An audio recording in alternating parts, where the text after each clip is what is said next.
E o Brasil assinou esse absurdo.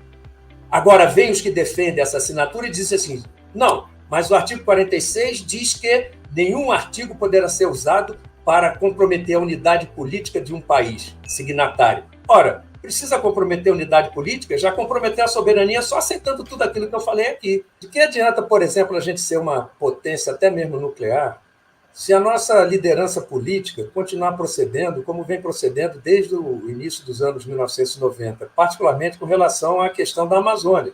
Porque a Amazônia é mais da metade do Brasil, uma área ainda não totalmente integrada ao país. Tanto que é discutida a sua soberania no mundo inteiro. Né? O que aconteceu com a Amazônia? A partir dos anos 1990, do início dos anos 1990, com a criação da reserva Yanomami, quase do tamanho de Portugal ou da Bélgica, se não me engano, para 10 mil índios, numa área que é limítrofe Brasil com Venezuela, parte no Brasil, parte na Venezuela, e a partir do início dos anos 90, por pressões internacionais, nós íamos ter a Eco 92 no Rio de Janeiro, em 1992, né? 1992, e em 1991 veio uma pressão forte para nós reconhecermos ou demarcarmos aquela reserva Yanomami.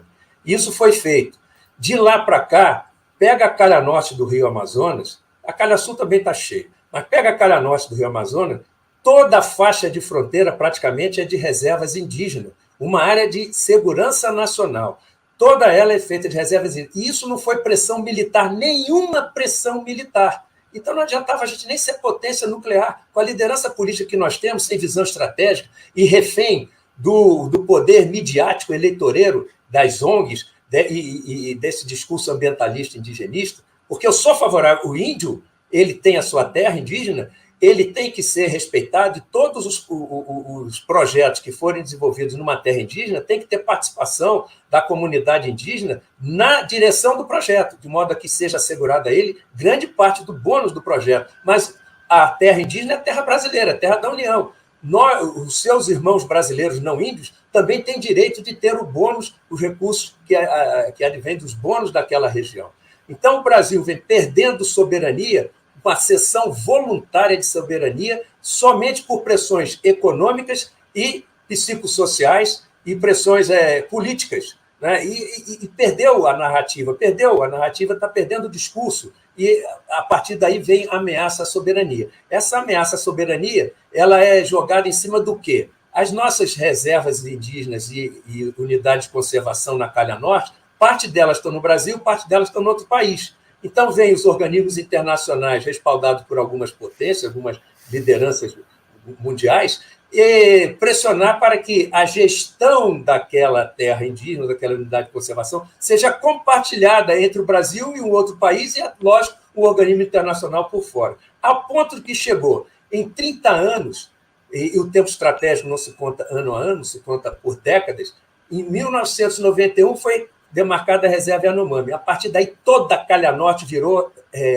terra indígena e unidade de conservação. Agora, inclusive, tem um projeto de criação do corredor AAA, que pega Andes, né, Amazônia e Atlântico.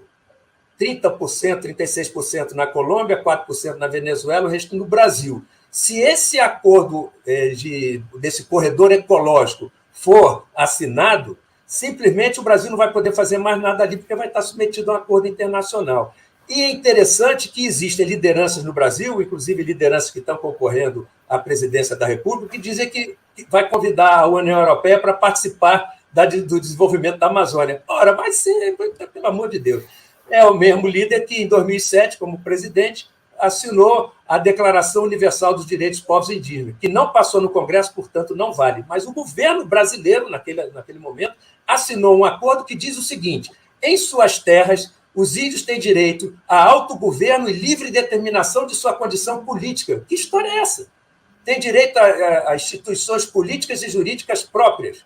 Tem direito a pertencer a uma nação ou comunidade indígena. Nação indígena, dentro do país, outra nação, vetar atividades militares na terra indígena. Ora, atividades militares na faixa de fronteira, vetar atividade militar na faixa de fronteira e vetar qualquer medida administrativa do governo dentro da terra indígena, inclusive fazer acordos internacionais, ou seja, aquela comunidade indígena fazer acordo internacional. E o Brasil assinou esse absurdo. Agora, vem os que defendem essa assinatura e dizem assim, não, mas o artigo 46 diz que nenhum artigo poderá ser usado para comprometer a unidade política de um país signatário. Ora, precisa comprometer a unidade política? Já comprometer a soberania só aceitando tudo aquilo que eu falei aqui. E aquilo que eu falei, não interessa a ocupação, não interessa quebrar a integridade territorial. O que interessa é ter uma participação privilegiada na exploração dos bônus daquela região, sem ter o ônus da administração. Só que quem defende essa declaração com base nesse artigo 46 esquece do artigo 42, que diz o seguinte, que a ONU, seus órgãos, os estados signatários e um escritório da ONU, qualquer de indigenista lá, a ONU, seus órgãos. Um dos órgãos da ONU é o Conselho de Segurança, que pode decretar intervenção. E esse artigo 42 diz, a ONU, seus órgãos, os estados, velarão para o cumprimento dos acordos dessa declaração.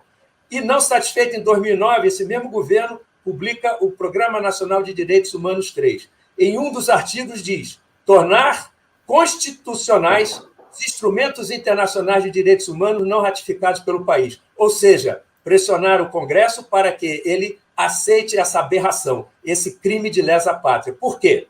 Porque um país que dentro dele tenha um povo que não seja brasileiro, porque as ONGs que lideram os indígenas tentam convencer o indígena de que ele não é brasileiro, que ele pertence a uma nação que tem que ter autonomia. Então, povo, território, nação, e instituições políticas e jurídicas e autogoverno, isso é Estado dentro do Estado brasileiro. E são 608 terras indígenas. O índio nunca foi ameaça. O índio é um instrumento da ameaça. O índio tem a sua terra, ele tem que ter o direito de, sendo explorada a sua terra, ele ter grande parte dos bônus daquela exploração e ele participar da diretoria daquele projeto. E esse projeto tem que atender aos ditames do que seja a preservação da natureza, mas a preservação em que a natureza tenha prioridade e o homem que ali vive também tenha a prioridade e tem que fazer esse jogo, porque nós não podemos ser radicais nem para um lado nem para o outro. Então, não adianta ser potência militar se a nossa liderança política continuar cedendo a pressões, coação internacional, etc. É isso que nós temos que ter o cuidado com relação à Amazônia. Eu quero dar um recado para você, profissional da área da saúde.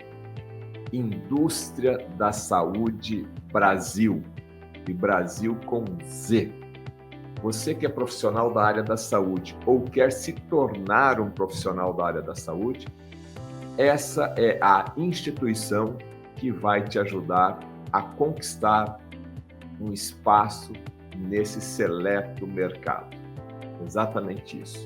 Você pode, a partir de agora, fazer um curso via ensino à distância por computador em qualquer lugar do Brasil ou até mesmo do mundo. Olha, a indústria da saúde do Brasil, ela tem alguns cursos que realmente valem a sua atenção. Doutorado em naturopatia via ensino à distância. Extensão universitária em fitoterapia, também na modalidade EAD. Extensão universitária em naturopatia, também via ensino à distância.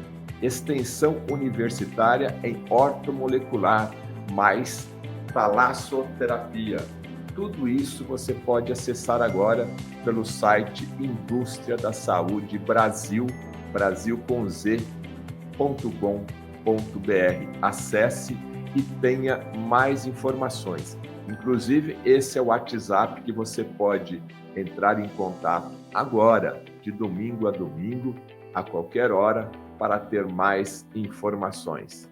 Indústria da Saúde Brasil, brasilcomz.com.br.